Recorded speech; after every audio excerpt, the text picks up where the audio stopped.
Hello, everyone. Welcome back to the Less Stress, More Peace and Happiness Summit. We're super happy that you've joined us and you're learning all this great information from these wonderful speakers.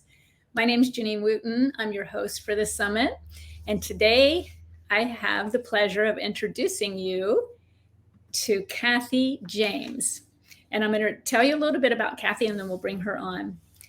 As a TEDx speaker, trainer, and coach, Kathy's real-world lessons are forged from her unique personal experiences as an individual who has overcome destructive generational cycles of violence, addiction, illiteracy, and financial instability. Gaining a deep passion for achieving her personal goals, Kathy became the champion that she desperately needed. Despite the odds, Kathy continued to develop, becoming a trusted corporate leader, entrepreneur, public speaker, and author, goals that she once thought were unattainable. As a resiliency expert, Kathy uses her experiences to teach her audiences the same foundational truths that helped her to persevere and achieve her goals time and time again. When not speaking or training, Kathy can be found turning her personal experiences into success stories and life lessons for her 3 boys and for young adult mentorship as the founder of Girl Fight. Her motto is, "If I can win my fight with the odds stacked against me, so can you." So please lean in and learn. And welcome with me, Kathy James. Hi, Kathy. How are you this morning? Very good. Thank you so much for having me. Thank you for being here and for sharing. I can't wait for everyone to hear your story and what you do now. I'm going to give you the stage. I'm going to drop your title in. I'm going to get in the background and we're going to run with it. So please, if you don't mind, we did a bit of your story in the bio, but I would love for you, if you're comfortable with it, to just tell us a little bit more about your background and then how you ended up doing the work that you're doing. Sure. So my passions for mental health, resiliency, and helping others reduce stress is driven by my childhood, which was touched on a little bit in my bio. But essentially, I was surrounded by violence and addiction of some sort my entire childhood. Wow. As you can imagine, when you're raised in that environment, that's the learned behavior, right? So I started to take on a lot of those similar traits, becoming a teen mom at the same age as my mother had me at the age of 16. Raging anger would take over every aspect of my life. Wow. Fast forward, and I was a bully, ill-educated because I dropped out shortly after I had my son, consistently jobless, and a borderline alcoholic by the age of 19. Oh, bless your heart. Yeah. So as you can imagine, stress, anxiety, anger, fear, not emotions that I'm, these are emotions that I was accustomed to. Mm-hmm. I think that's it's so powerful that you were able to recognize that you didn't have to stay there and you were able to change your life. I know a lot of people I hear that, they're brought up in a challenging upbringing and people don't understand how difficult that is because you're right. When that's your baseline, you don't know any different. Right. And so most people just continue that pattern. And then in adulthood, they blame their upbringing for where they are now. It's very hard to recognize that and to move out of it and to move forward and choose something different and raise yourself up. I know that's really hard. Absolutely. So we're thrilled to learn more about how you were able to do that and the work that you're doing now. I think I just honor you for doing the work. Yeah. Thank you so much. It was a long, hard road. The pressures of being a single mother, marriage, financial strain, divorce, and then, then you couple that with the childhood trauma, and I was, like I said earlier, I was a ball of rage. I lived in a soup of negativity for Yeah. many years, and it added to the strain of the environment that I was already living in. And thankfully, I did make the decision that one day that I was like, I don't want this for myself. I don't want this for my children. I don't want this, and I don't have to, right? And maybe the audience can, or maybe they do or do not relate, but for 1 in 6 of those listening and watching today, they will relate to at least 4 or more of these adverse childhood experiences that I've just described. These are just a few, right? So adverse childhood experiences, for those that don't know, are potentially traumatic events that occur in childhood before the age of 18. And during study of adults, 1 in 6 of them admitted to having 4 of the 10 that were surveyed. And during my investigation of my own personal experiences, I scored between an 8.5 and a 9. So I say 8.5 to be, just because there's one in particular that I feel like I teeter on that on the survey. So if you want any information about the ACEs survey, you can look that up just by typing in adverse childhood experiences or by reaching out to me. But many of us have unresolved trauma from childhood, and that can increase our stress levels, and impact not only our relationships, but our health, right? Chronic health problems such as obesity, diabetes, and even cancer are related to adverse childhood experiences. So is that right? Wow. Right. So, and for those of you, and for me, I was avoiding that. I pretended like those experiences did not bother me or impact me, but in fact they were impacting me. And all the ways that statistics would say that they would, right? Risky sexual activity at a young age, and alcoholism, and mental health problems, consistently depressed or angry, taking my everything out on the world, right? Exactly. On the verge of snapping. So. For sure. And you didn't even realize at that point that that's where you were, what you were doing. It's a reaction to, it's almost like a defense mechanism, isn't it? Absolutely. And actually one of the first building block is actually about self-awareness, right? So I call it identify your opponent. Now, I for those of you listening, I'm not saying that we take responsibility for the actions of others, because I certainly do not. But we do have certain habits that are within our control, right? For me, I was avoiding my pains, and that was causing more harm than good. I was running from my fears instead of facing them. I was burying my pain instead of dealing with them and healing, seeking out the healing that I deserved. For others that might not relate to my story, they might be avoiding in other ways, right? It might not be the pains of their childhood. It might be a tough conversation with the boss. It might be avoiding, in different ways. And by avoiding, we're causing more stress and anxiety than rather than facing those particular circumstances. Right. Completely understood. So what was it? Do you remember you said one day you just decided that I don't want this anymore for myself or my child. Do you remember if there was like a trigger or something that turned your mind that day to decide to go after something different? Sure. I'm just curious. There were some things that led up to that. And there were a lot of individuals that came into my path. And at first I kept them at a arm's reach, not really wanting to get very close to them, because they weren't living the lifestyle that I was living at that time. And that lifestyle was very toxic, but I still saw something in them, and they supported me and cared about me, even though we didn't have anything in common on the outside. But they started coming, these individuals started showing up into my life, and I started seeing something in from them.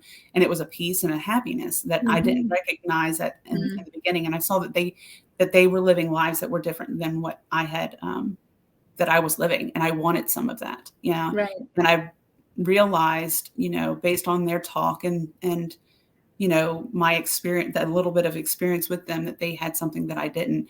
And one night screaming, because screaming was not uncommon for me, screaming at my husband at the time, at the top of my lungs, I slowly just, I remember yelling, I don't want to do this anymore. And outwardly it was, the traditional, the normal, I don't want to do this anymore. I want a divorce. And, but inside I heard a voice, call it my conscious, call it whatever you will. But I think it was the Lord speaking to me and telling me that, I didn't have to anymore. And I don't share that very often because, that might be off-putting, but, and for that, no, I think it's beautiful.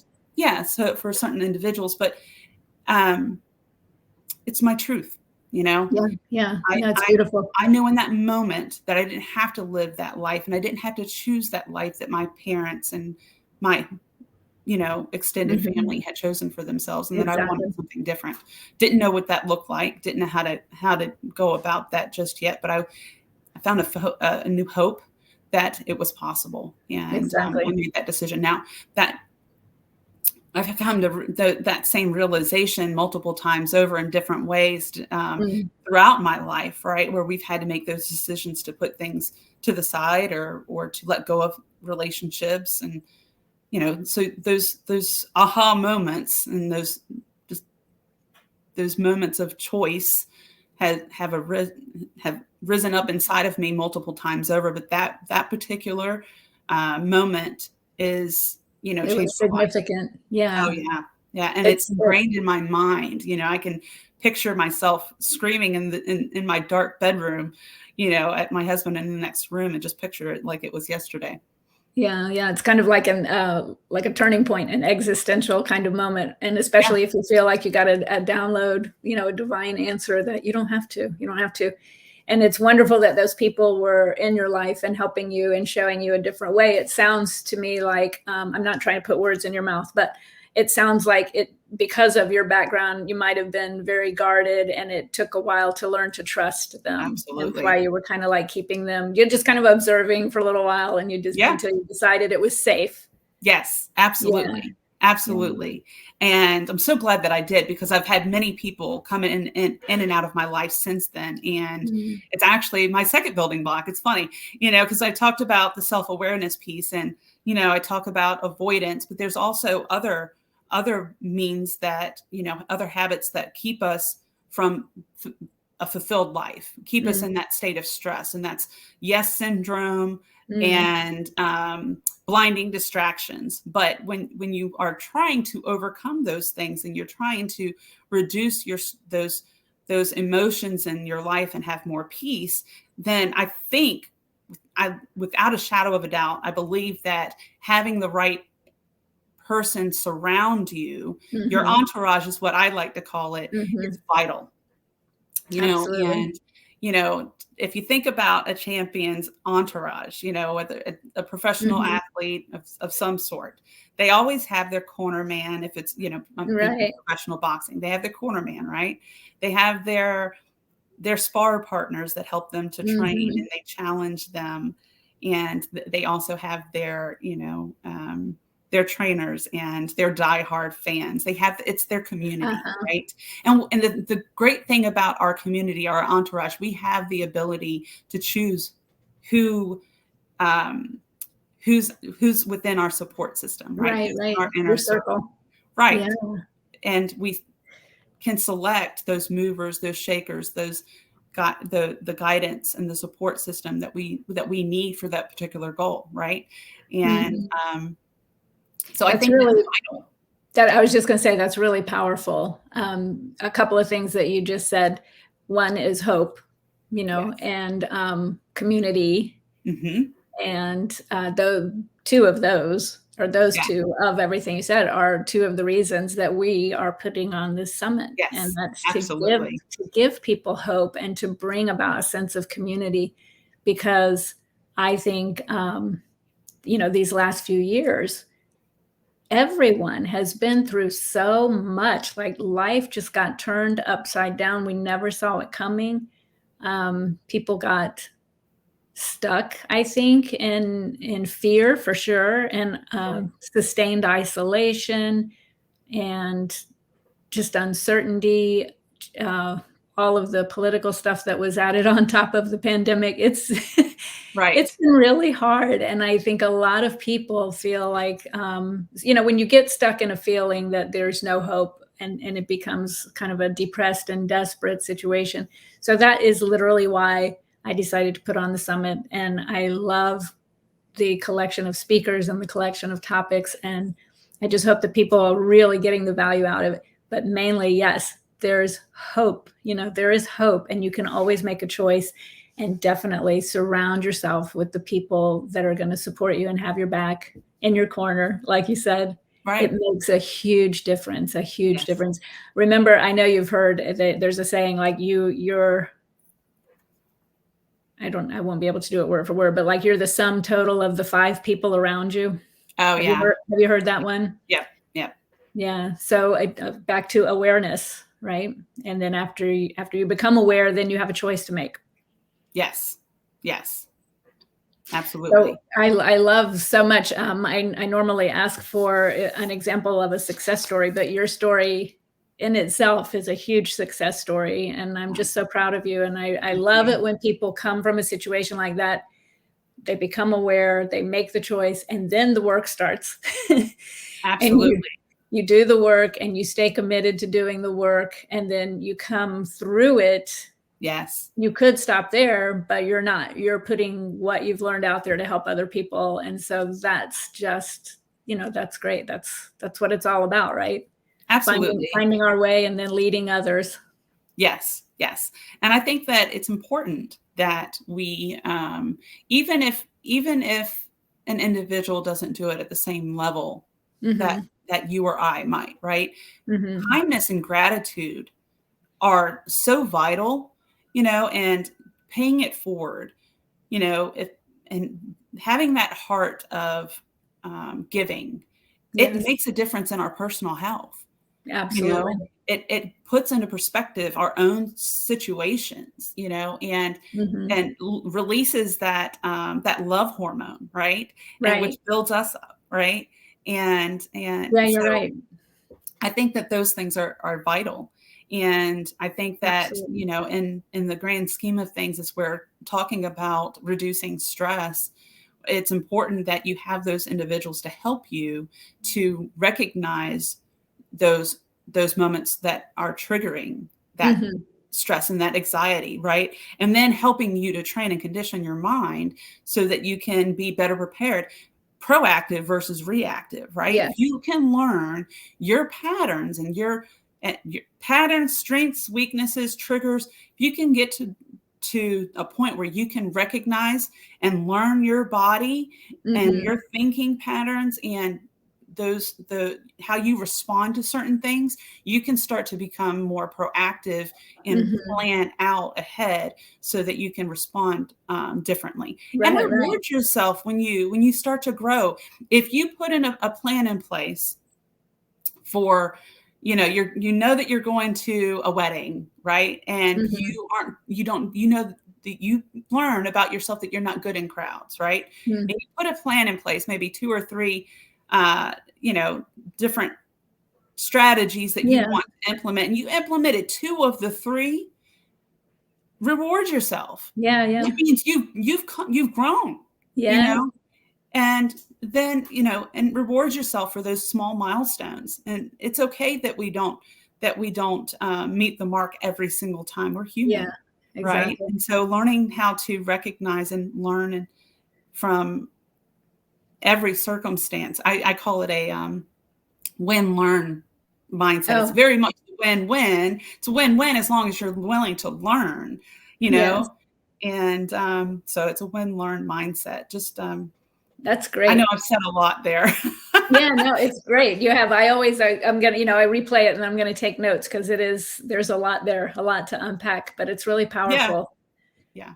So a lot of it too, then it sounds like, mindset. So again, once you become aware and you make that choice and you have the strategies. So would you suggest then, are you working with someone to develop the strategies? So yeah, so I think that you absolutely can, Mm-hmm. work on your own, Mm, but you don't know what you don't know, right. right? So it's to increase your chances and to avoid those detours and to jump over those hurdles sooner rather than later. Learn from somebody that's been there, done Mm, that, or that has studied that extensively, that has the experience where they've sat down and they can help you map out what that looks like, right? mm-hmm. To Yeah. help you identify those triggers that you're not maybe so keen to, right? Right. Your peer feedback is huge. You know, Mm-hmm. you don't know how your body language is being perceived. So having some peer input and some external input's going to be vital, and you being able to determine those triggers and those patterns and Right. those things that are important for your growth. And then to come up with that plan of, okay, now that we know, what's the next step? Mm-hmm. Mm-hmm. Because it's not going to be the same for Janine versus Kathy or Mm-hmm. Mark or Susie, right? Now the underlying is kind of the same, right? The foundation is Right. usually the same, but being able to cater that to that individual and what they Right. need in that moment, because their life circumstances are going to be different from day to day. Exactly. And everybody brings different experiences, different paths, so different perspectives in any That's the point of the situation. entourage. You have a Right. little bit of everybody. They all Right. have the skills that they. If you think about the DISC Mm-hmm. personality, Mm-hmm. test, there's 4 categories there, and most people live in one or two of the, at Mm-hmm. least 2 of those. They're straddling the fence or things like that, but they have a dominant Exactly. skill set and personality set, right? And each one of those are needed on a team, and that's the same with an entourage. You need Mm-hmm. each individual's unique skills and personalities at some point in your life, right? Right. You And need that sparring partner that's going to give you the punch, that loves you, but they're going to give it to you straight, and they're going to, because they love you, they're going to tell you like it is, and they're not going to sugarcoat it, exactly. Not right? let you get away with anything. No more Right. excuses. Right. Exactly. But then you need that diehard fan that's going to cheer you on as well. So Yeah. they Yeah. all play a vital role within your ecosystem. I love that. So that would be another, if people don't know that yet, that would be another interesting and valuable thing for them to do, is to look into the personality test, and you can get the personality test yourself online. In fact, Yes. I'll link to it under Kathy's video if I can remember to, Yeah. for And people in the summit. try to determine where you are in that ecosystem, Yeah, right? exactly. Yeah. That adds to that self-awareness. I Hmm. think too, it'd be nice if you could pick and choose all your people, but I guess that's what you're suggesting doing, right? Yeah, you absolutely can. And I'm actually working on something. It's funny. It's not released yet, but I am working on something around those lines. I've Oh, partnered up with another woman who's a powerhouse, and we're uh-huh. working on something in regards to the entourage and community, and how Oh, I love to, that. how to kind of help others select their entourage for Very based on good. their needs and things like that. So we're That's trying to be awesome. creative with it. Yeah, yeah, we're super excited about it. I love working together with powerful people. Make things Yes, happen, ditto. right? Make good things happen. So I'm Yeah. also, as I'm listening to you, I'm also hearing that this would be really helpful just in relationship. So with your Oh partner, yeah, absolutely. and if your relationship is out of line, that certainly creates a lot of stress. So that's another avenue where this could be really helpful. Absolutely. Yes, absolutely. It Hmm. definitely helps you to build that awareness and that empathy Hmm. for their role within your life. Interesting. Yeah, yeah, So definitely. I think one of your, I would say, a keyword around you and your work is resiliency, Yes, right? yes. So would you, do you mind defining that for us, and then kind of, um, maybe if you don't mind, I hate when these talks come to the end because I love them and we could talk forever. It's very hard to pack all this good information into a half hour. Yes, But define resiliency, and then give people maybe little action steps, something simple they could do at home that would give them a little strategy that would be helpful. Absolutely. So I'm going to paraphrase the resiliency. Okay. A lot of times the resiliency is viewed at your ability to bounce back and to recover quickly during adversity.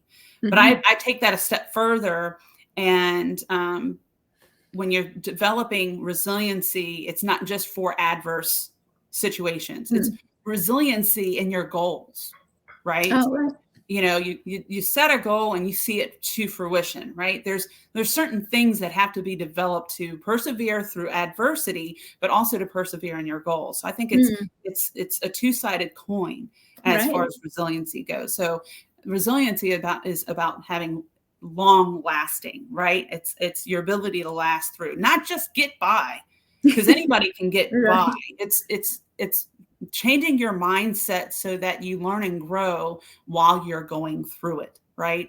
And so that's interesting. I'm sorry to interrupt, but I've always thought of resiliency, like you said at first, as just being able to get through something negative. Tragic. But what you're saying, I'm hearing also the positive side is it's sticking to, whether it's positive, getting through the negative, but also sticking to the positive goal. So I love that. I had never even thought of that.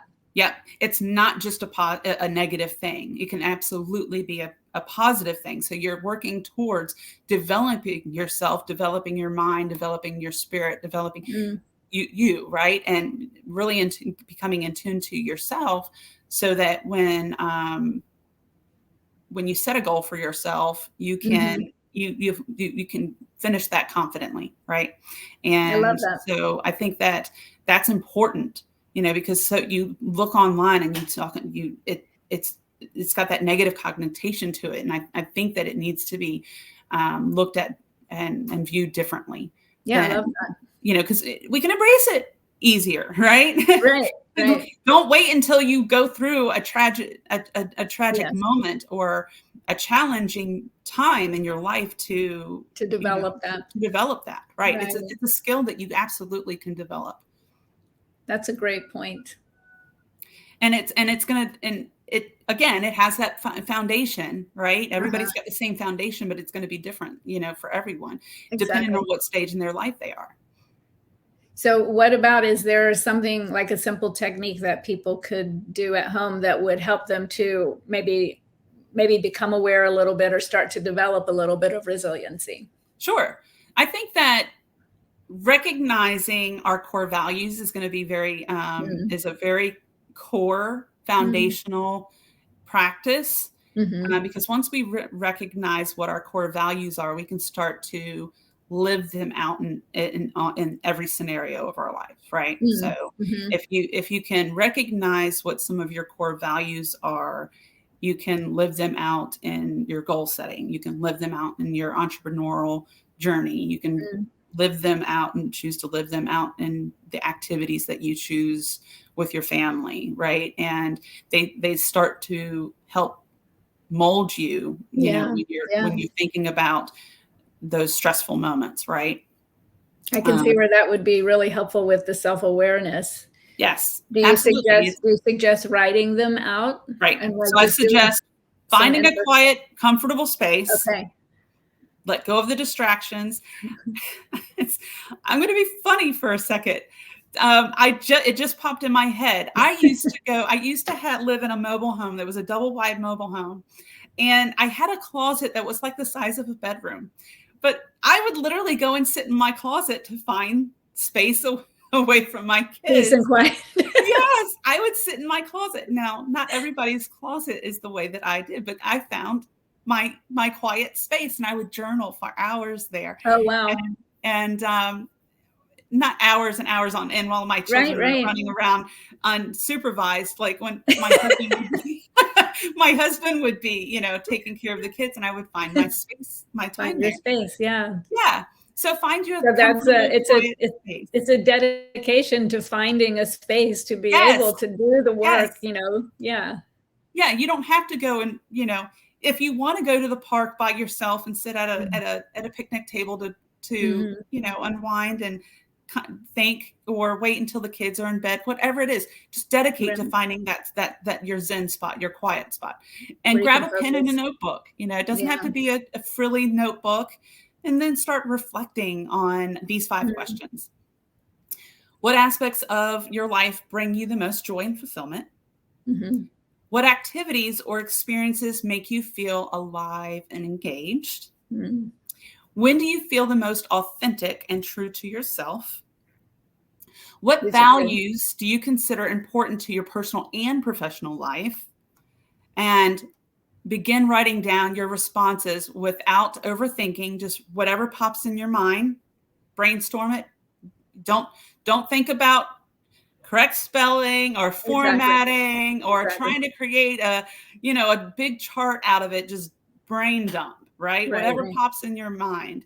And then you can start to dive in and pick out the highlights. What Kind of sticks put out it to you when together. you're reading that larger list, and pick out 3 to 5 of those core values. Yeah. And then you can start setting your goals to stress less, or to, you know, eliminate distractions, or whatever it might be. Mhm. You can Mhm. start setting your goals around those values, and in your relationships, in your career, personal growth, and your health, Right. because those values, if, are going to be key They're to, gonna affect everything. exactly, Yeah, they're exactly. all If encompassing. your values is your family, Mhm. then when you start thinking about your health and your mental health, Mhm. how does how how would how does your health impact your family, Right. your children? The way you Long show up. term. Right. Right, Yeah. the way that you show up, right? For me, I will say, before we close out, I used to be so, and I didn't anticipate sharing this story either. I used to come home and immediately be in stress mode because there's dishes in the sink. Yeah, my kids could have done it while I was gone, but I would immediately go into a tangent, and the entire evening was shot because there was Because dishes mom in the came home sink, mad. Yeah. because mom came home mad, Yeah. and I had to recognize that those dishes were not more important than my relationship with my children. Exactly. Exactly. That's so beautiful. So, you set your values, Yeah. set your priorities, and then think about those moments and how those Mhm. Mhm. impact those values. The list of questions were great because that'll really help get the flow going, and thinking and being able to write those down. And then I love what you said, just kind of brain dump and then, put it together and pull Yeah, parts out. So because I know a lot of people when they sit down, they're like, oh, it's so hard. The I know that writer's because block. I'm that person. Yeah. I'm like, I have to organize. Don't Yes. organize. You can organize later. You can Exactly. make a Exactly. cool chart out of it later. Brain dump. Yeah, just get the download. Yeah, yeah. So I'm sure that will be really helpful. I love that. Um, I know you have a gift. Oh, let me put your gift up. So explain to everyone what your gift is Okay. that's going to help them. Sure. So this checklist is a is is a practical way that you can leverage as Mm, a reference for your goal achievement, right? You mm, can, whether it's to reduce stress, lose weight, or persevere in a mm. professional goal. And it's Okay. based on the building blocks that I've created. I've shared a few of them today. Identify your opponent, your entourage, training and Okay. conditioning. Different themes are, from my building blocks, are shared within this checklist. That way you can also look at it as a troubleshooting aid, right? If Mm, I'm not seeing progress, what are some of these things that I might be lacking? Do I have an entourage in place that support system in place? Or am I mm. really focusing on my personal development the way that I should? So it's kind of Right. like a little reminder as we start to endeavor on our goals, to help us kind of set those things in place, to kind of strategize Love it. those important facets, but then to look back and say, okay, I'm hitting a roadblock here. Let me just go back and reference to this checklist real quick and see if there's any gaps that might be that I can fill. Keep you on track. Right, to help keep me on track. Right. I love that. So I know that's going to be really valuable for everybody. And thank you so much for providing that, because you did give a lot of information. Did. And it sounds like that'll kind of maybe simplify and organize for someone who's new to the idea. Yes. So I am going to bring you back on face to face so I can say thank you so much. And like I said, I always hate when these talks wind down because they're so good and we've learned a lot. And just really, really proud of you and the work you've done, and honored that you're using what you've done to help others. Oh, and well, unfortunately, by the time this airs, it will be over with. But Kathy has a TEDx talk, so that's super exciting. If I know, like I said, it will have already aired. But if you want to chat about that a little bit, I'd be happy to let you do that. Thank you so much for that. Yes, I am super excited. We are now at, we're recording July 1, but in April, at the end of April, I did take the TEDx stage and I shared a message in front of many leaders and youth. And I'm super excited. I am officially launching that talk on July 6th. So it is out there. If you want to Google it and watch it for yourself, I would love it if you would watch it, like it, share it, so that because, the more that we share it, the more people that we can impact. That's right. Get the word out. So jump on board and make change happen with me. You can Google that that talk by Googling "zooming in to make a difference." Okay. Kathy James. That's how I find it anyways. Right. Okay. But I'll also share the link with Janine so that, okay. And we'll put that on your time comes page. to publish, we'll just have the link instead of having to Google it. There you go. Yeah. So that reminds me too, I forgot to mention when we were talking about the gift, there'll be a link below the video to access Kathy's gift and her TEDx talk. And then I'm also going to try to remember to link the personality test. So you'll get lots and lots of great information with her. Very good. Awesome. Thank you so much, Kathy. Have a great day. And I appreciate you so much. I appreciate you. Thank you. Take care.